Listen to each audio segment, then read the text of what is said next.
Good evening friends, मैं अभिजीत कुमार दुबे समृद्धि YouTube channel पे आप सभी का हार्दिक स्वागत करता हूं, अभिनंदन करता हूं दोस्तों।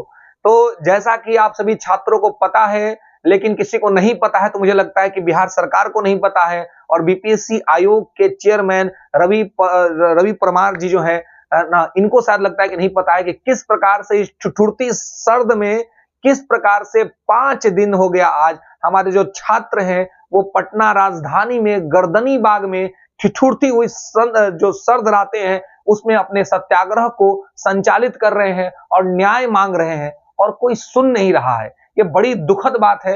मैं लगातार आंदोलन के साथ जुड़ा हुआ हूं और लगातार इसके लिए प्रचार प्रसार भी मैं कुछ ही देर पहले आंदोलन से वापस आया हूं और मैं जिस तरीके से छात्रों की स्थिति है, जो छात्र आमरण अनशन पे बैठे हुए हैं, मतलब देख करके कितनी दया आ रही है, किस प्रकार की चीजें बन रही है।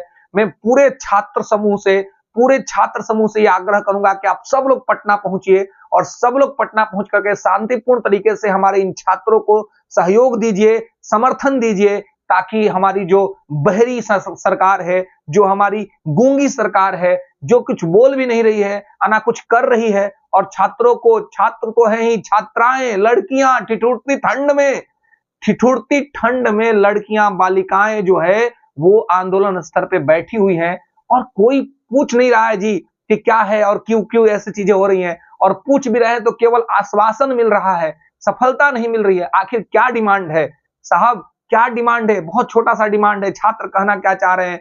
छात्र तो यही कह रहे हैं कि एक फेयर एग्जाम हो। इतनी बड़ी वैकेंसी बीपीएससी के इतिहास में, इतना बड़ा वैकेंसी आज तक कभी नहीं आया था। 2000 से ज्यादा की वैकेंसी है। 2000 गरीब परिवारों में नौकरी जाएगी, बच्चे डीवाईएसपीएस डीएम बनेंगे, लेकिन ये तब होगा ना जब एग्जाम फेयर होगा। लेकिन जब छात्रों के मन में यह संदेह आ गया है, जब मन में संदेह चल रहा है कि सीटें बिक चुकी होंगी या कहीं पर पेपर लीक हुआ है, इस तरह की बातें अगर हो रही हैं और इस पर छात्र सबूत दे रहे हैं, तो आखिर क्यों सरकार जो है वो गूंगी बनी हुई है? सरकार बोल क्यों नहीं रही है? हमारे माननीय मुख्यमंत्री से मेरा यह नम्र निवेदन है कि सर, आपने पहले भी एग्जाम कैंसिल कराए हैं। सर, आपने 67वीं का पेपर कैंसिल कराया था। सर, आप ही एक हैं।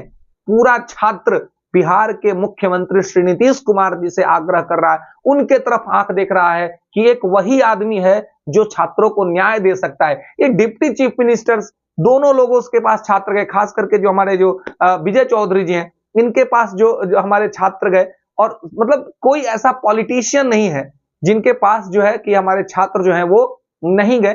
सबके पास छात्र गए हैं, सब लोगों से अनुनय विनय कर रहे हैं, लेकिन अभी तक उनको कुछ भी न्याय नहीं मिला। अगर मिलने के नाम पर केवल उनको आश्वासन मिल रहा है कि हम ये करेंगे, लेकिन कोई निर्णय नहीं हो रहा है। सर, आखिर छात्र क्या मांग रहे हैं? सर, छात्र ये कह रहे हैं कि 70वीं बीपीएससी में जो एग्जाम हुआ है वो एग्जाम फेयर नहीं हुआ है ना। बहुत जगह पे जैसे कुछ सेंटर के बारे में कह रहे हैं कि गया के सेंटर पर जो है वो छात्रों को आंसर लिखाया जा रहा था किसी के साथ। हालांकि मैं ये कहना चाहूंगा छात्रों की कि अगर इस तरह की कोई बातें हैं तो कृपया करके आप उसका वीडियो आयोग को उपलब्ध करा दें ताकि आयोग को दिख जाए। साथ में जो बापू सेंटर पे जो हुआ वो सबको पता है, एशिया का सबसे बड़ा सेंटर है। रवि भाई परमार जो है हमारे बीपीएससी के चेयरमैन सर, उनको ये समझना होगा, और समझना कि वो तो समझते ही है, लेकिन फिर भी पता नहीं क्यों ऐसा कर रहे हैं, समझ नहीं आ रहा। वो कह रहे हैं कि मैं एक सेंटर का पेपर लीक हुआ है, एक पेपर सेंटर पर छात्रों को टाइम से पेपर नहीं मिला, इसके वजह से हम उसको जो है सो कि कैंसिल कर दिए हैं। लेकिन सर, आप तो समझ रहे हैं ना, 12,000 का स्ट्रेंथ है। छात्र यही कह रहे हैं कि 12,000 का स्ट्रेंथ है बापू सेंटर में, एशिया का सबसे बड़ा एग्जाम सेंटर है, और 12,000 विद्यार्थी किसी एक जिला में नहीं बैठ पाते हैं। उनके लिए कम से कम 2 जिला अरेंज करना पड़ता है। सर, तो इसका मतलब कि आप जो पेपर कैंसिल कर रहे हैं वो 2 जिले के सेंटर का पेपर कैंसिल कर रहे हैं।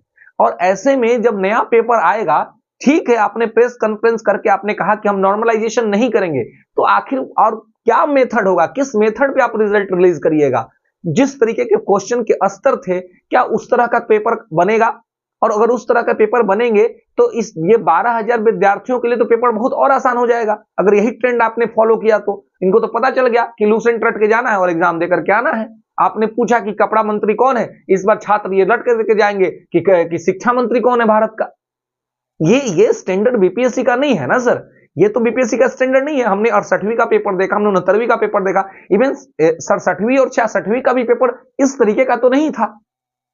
तो अगर आप इतना बोलने के बाद अगर हो सकता है कि आप पेपर को टफ बना दे, क्वाइट पॉसिबल, तो फिर पेपर टफ कर देंगे तो फिर ये 12,000 छात्र कहेंगे कि हमारे साथ अन्याय हो गया।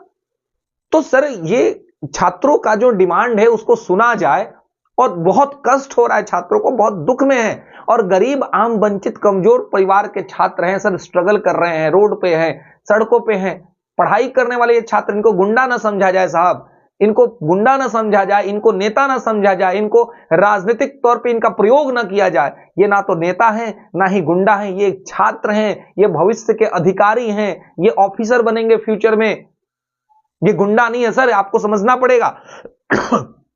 आप इनको नन सीरियस नहीं कर सकते हैं।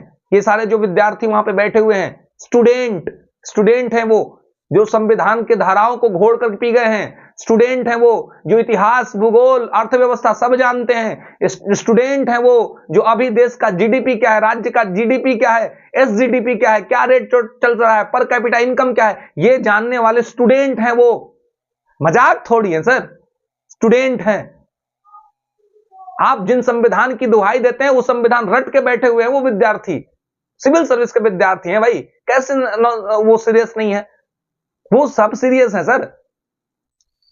संविधान को रट करके बैठने वाला विद्यार्थी, संविधान को समझ करके बैठने वाला विद्यार्थी कोई अनकॉन्स्टिट्यूशनल काम नहीं करेगा। और उन छात्रों के लिए मैं कहना चाहूंगा, जिस तरह से, जिस तरीके से, जिस भाव से वो आंदोलन कर रहे हैं कि सदाचार सद्भावना संस्कार जहां का बागबान होता है, गवाह इतिहास है कि जन्म सदा भगवान लेता है। और रवि भाई परमार सर जो है, उनके लिए मैं कहना चाहूंगा कि ये हमारे बिहार के छात्र ही हैं जो पूरी मर्यादा में रहते हुए, पूरी गांधीवादी तरीके से, पूरी शांतिपूर्ण तरीके से, बिना शांति भंग किए हुए अपने लिए न्याय मांग रहे हैं।